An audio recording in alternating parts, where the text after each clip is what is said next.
हल्कू ने आकर स्त्री से कहा, सहना आया है, लाओ जो रुपए रखे हैं उसे दे दूं, किसी तरह गला तो छूटे। मुन्नी झाड़ू लगा रही थी, पीछे फिरकर बोली, 3 ही तो रुपए हैं, दे दोगे तो कम्मल कहाँ से आवेगा? माघ पूस की रात हार में कैसे कटेगी? उससे कह दो फसल पर दे देंगे, अभी नहीं। हल्कू एक क्षण अनिश्चित दशा में खड़ा रहा। पूस सिर पर आ गया। कम्मल के बिना हार में रात को वह किसी तरह नहीं जा सकता, मगर सहना मानेगा नहीं। घुड़कियां जमावेगा, गालियां देगा, बला से जाड़ों में मरेंगे, बला तो सिर से टल जाएगी। यह सोचता हुआ वह अपना भारी भरकम डील लिए हुए स्त्री के समीप आ गया और खुशामद करके बोला, ला दे, गला तो छूटे, कम्मल के लिए कोई दूसरा उपाय सोचूंगा। मुन्नी उसके पास से दूर हट गई और आंखें तरेरती हुई बोली, कर चुके दूसरा उपाय? जरा सुनो तो कौन सा उपाय करोगे? कोई खैरात दे देगा कम्मल, न जाने कितनी बाकी है जो किसी तरह चुकने ही नहीं आती। मैं कहती हूँ तुम क्यों नहीं खेती छोड़ देते, मर मर के काम करो, उपज हो तो बाकी दे दो। चलो छुट्टी हुई, बाकी चुकाने के लिए ही तो हमारा जन्म हुआ है। पेट के लिए मजूरी करो, ऐसी खेती से बाज आए, मैं रुपए न दूंगी। हल्कू उदास होकर बोला, तो क्या गाली खाऊं? मुन्नी ने तड़पकर कहा, गाली क्यों देगा, क्या उसका राज है? मगर यह कहने के साथ ही उसकी तनी हुई भौहें ढीली पड़ गईं। हल्कू के उस वाक्य में जो कठोर सत्य था, वह मानो एक भीषण जंतु की भांति उसे घूर रहा था। उसने जाकर आले पर से रुपए निकाले और लाकर हल्कू के हाथ पर रख दिए। फिर बोली, तुम छोड़ दो अब की से खेती, मजूरी में सुख से एक रोटी तो खाने को मिलेगी, किसी की धौंस तो न रहेगी। अच्छी खेती है, मजूरी करके लाओ, वह भी उसी में झोंक दो, उस पर धौंस। हल्कू ने रुपए लिए और इस तरह बाहर चला मानो अपना हृदय निकालकर देने जा रहा हो। उसने मजूरी से एक एक पैसा काट कपट कर 3 रुपए कम्मल के लिए जमा किए थे। वह आज निकले जा रहे थे। एक एक पग के साथ उसका मस्तक अपनी दीनता के भार से दबा जा रहा था। पूस की अंधेरी रात, आकाश पर तारे भी ठिठुरते हुए मालूम होते थे। हल्कू अपने खेत के किनारे ऊख के पतों की एक छतरी के नीचे बांस के खटोले पर अपनी पुरानी गाढ़े की चादर ओढ़े पड़ा कांप रहा था। खाट के नीचे उसका संगी कुत्ता जबरा पेट में मुंह डाले सर्दी से कू-कू कर रहा था। 2 में से एक को भी नींद न आती थी। हल्कू ने घुटनियों को गर्दन में चिपकाते हुए कहा, क्यों जबरा, जाड़ा लगता है? कहता तो था घर में पुआल पर लेट रह, तो यहाँ क्या लेने आए थे? अब खाओ ठंड, मैं क्या करूँ? जानते थे मैं यहाँ हलवा पूरी खाने आ रहा हूँ। दौड़े दौड़े आगे आगे चले आए। अब रो नानी के नाम को।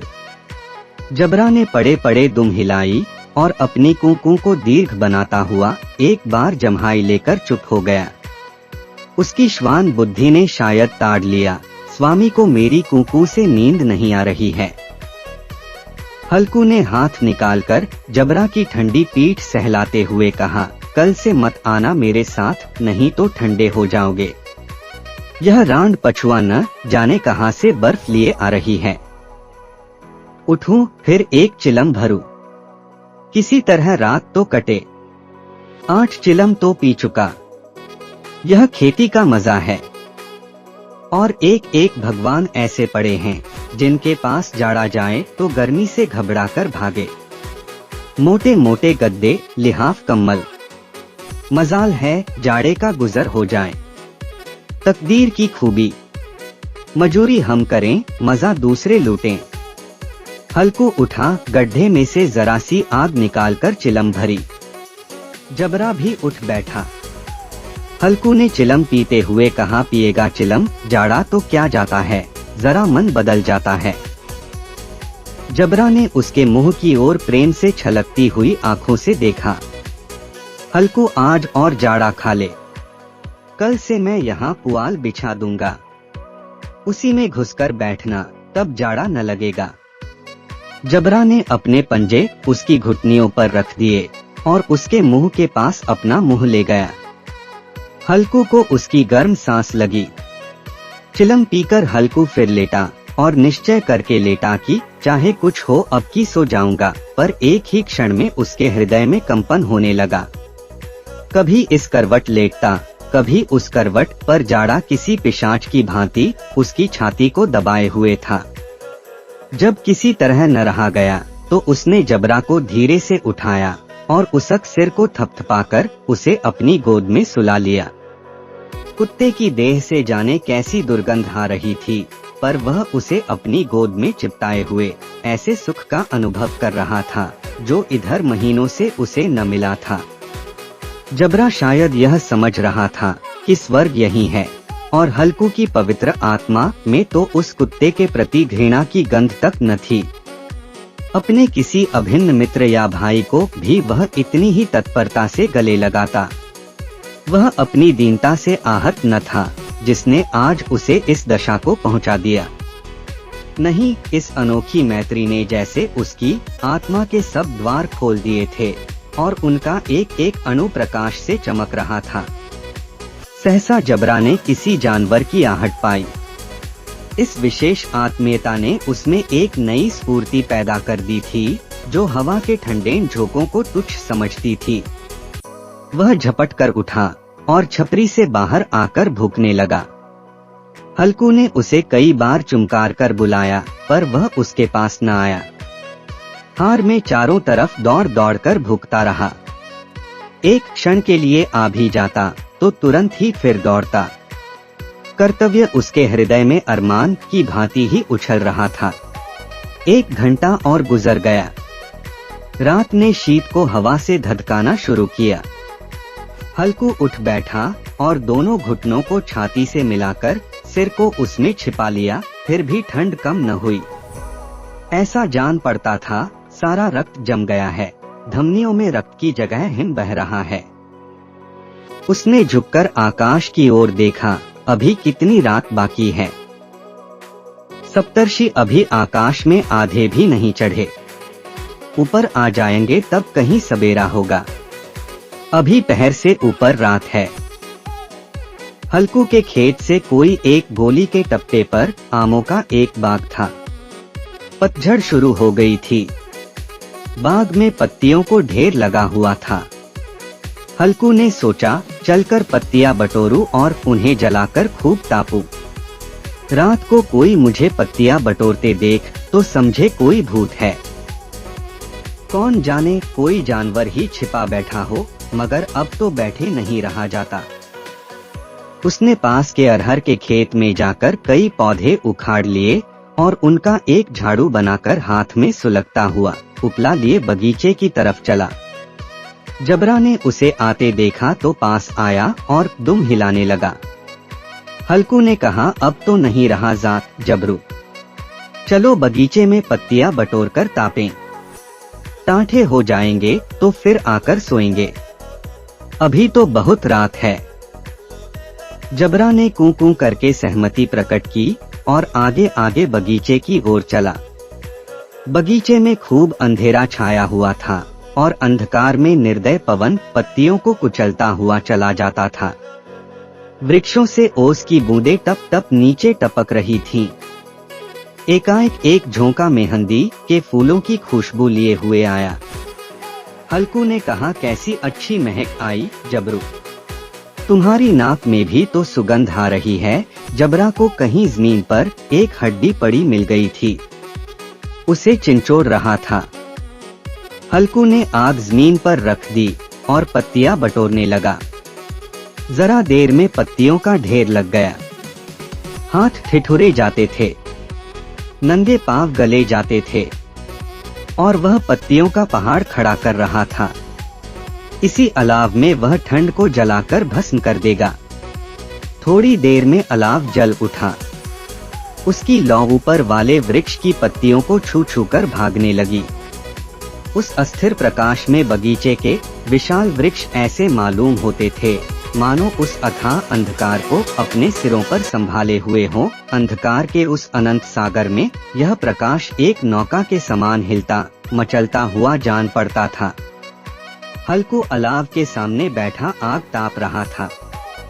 एक क्षण में उसने दोहर उताकर बगल में दबा ली, दोनों पांव फैला दिए, मानो ठंड को ललकार रहा हो। तेरे जी में जो आए सो कर।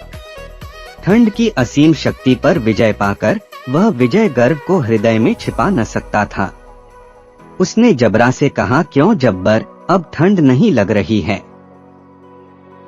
जब्बर ने कूं कूं करके मानो कहा, अब क्या ठंड लगती ही रहेगी, पहले से यह उपाय न सूझा। नहीं, इतनी ठंड क्यों खाते? जब्बर ने पूंछ हिलाई। अच्छा आओ इस अलाव को कूदकर पार करें, देखें कौन निकल जाता है। अगर जल गए बच्चा तो मैं दवा न करूंगा। जब्बर ने उस अग्निराशि की ओर कातर नेत्रों से देखा। मुन्नी से कल न कह देना, नहीं तो लड़ाई करेगी। यह कहता हुआ वह उछला और उस अलाव के ऊपर से साफ निकल गया। पैरों में जरा लपट लगी पर वह कोई बात न थी। जबरा आग के गिर्द घूमकर उसके पास आ खड़ा हुआ। हल्कू ने कहा, चलो चलो, इसकी सही नहीं, ऊपर से कूद कर आओ। वह फिर कूदा और अलाव के इस पार आ गया। 4 पत्तियां जल चुकी थीं। बगीचे में फिर अंधेरा छा गया था। राख के नीचे कुछ कुछ आग बाकी थी, जो हवा का झोंका आ जाने पर जरा जाग उठती थी, पर एक क्षण में फिर आंखें बंद कर लेती थी। हल्कू ने फिर चादर ओढ़ ली और गर्म राख के पास बैठा हुआ एक गीत गुनगुनाने लगा। उसके बदन में गर्मी आ गई थी, पर ज्यों-ज्यों शीत बढ़ती जाती थी उसे आलस्य दबाए लेता था। जबरा जोर से भूखकर खेत की ओर भागा। हल्कू को ऐसा मालूम हुआ कि जानवरों का एक झुंड खेत में आया है। शायद नीलगायों का झुंड था। उनके कूदने दौड़ने की आवाजें साफ कान में आ रही थी। फिर ऐसा मालूम हुआ कि खेत में चर रही हैं। उनके चबाने की आवाज चर चर सुनाई देने लगी। उसने दिल में कहा, नहीं, जबरा के होते कोई जानवर खेत में नहीं आ सकता। नोच ही डाले, मुझे भ्रम हो रहा है। कहा, अब तो कुछ नहीं सुनाई देता, मुझे भी कैसा धोखा हुआ। उसने जोर से आवाज लगाई, जबरा जबरा। जबरा भूकता रहा, उसके पास न आया। फिर खेत के चरे जाने की आहट मिली। अब वह अपने को धोखा न दे सका। उसे अपनी जगह से हिलना जहर लग रहा था। कैसा दंदाया हुआ था। इस जाड़े पाले में खेत में जाना, जानवरों के पीछे दौड़ना असह्य जान पड़ा। वह अपनी जगह से न हिला। उसने जोर से आवाज लगाई, लिहो लिहो लिहो। जबरा फिर भूख उठा। जानवर खेत चर रहे थे। फसल तैयार है। कैसी अच्छी खेती थी, पर ये दुष्ट जानवर उसका सर्वनाश किए डालते हैं। हल्कू पक्का इरादा करके उठा और 2-3 कदम चला, पर एकाएक हवा का ऐसा ठंडा चुभने वाला बिच्छू के डंक का सा झोंका लगा कि वह फिर बुझते हुए अलाव के पास आ बैठा और राख को कुरेदकर अपनी ठंडी देह को गरमाने लगा। जबरा अपना गला फाड़ डालता था, नीलगाय खेत का सफाया किए डालती थीं और हल्कू गर्म राख के पास शांत बैठा हुआ था। अकर्मण्यता ने रस्सियों की भांति उसे चारों तरफ से जकड़ रखा था। उसी राख के पास गर्म जमीन पर वह चादर ओढ़ कर सो गया। सवेरे जब उसकी नींद खुली तब चारों तरफ धूप फैल गई थी और मुन्नी कह रही थी, क्या आज सोते ही रहोगे? तुम यहाँ आकर रम गए और उधर सारा खेत चौपट हो गया। हल्कू ने उठकर कहा, क्या तू खेत से होकर आ रही है? मुन्नी बोली, हाँ, सारे खेत का सत्यानाश हो गया। भला ऐसा भी कोई सोता है? तुम्हारे यहाँ मड़िया डालने से क्या हुआ? हल्कू ने बहाना किया, मैं मरते मरते बचा, तुझे अपने खेत की पड़ी है। पेट में ऐसा दर्द हुआ कि मैं ही जानता हूँ। दोनों फिर खेत के डाढ़ पर आए। देखा सारा खेत रौंदा पड़ा हुआ है और जबरा मड़ैया के नीचे चित लेटा है, मानो प्राण ही न हो। दोनों खेत की दशा देख रहे थे। मुन्नी के मुख पर उदासी छाई थी, पर हल्कू प्रसन्न था। मुन्नी ने चिंतित होकर कहा, अब मजूरी करके मालगुजारी भरनी पड़ेगी। हल्कू ने प्रसन्न मुख से कहा, रात को ठंड में यहाँ सोना तो न पड़ेगा।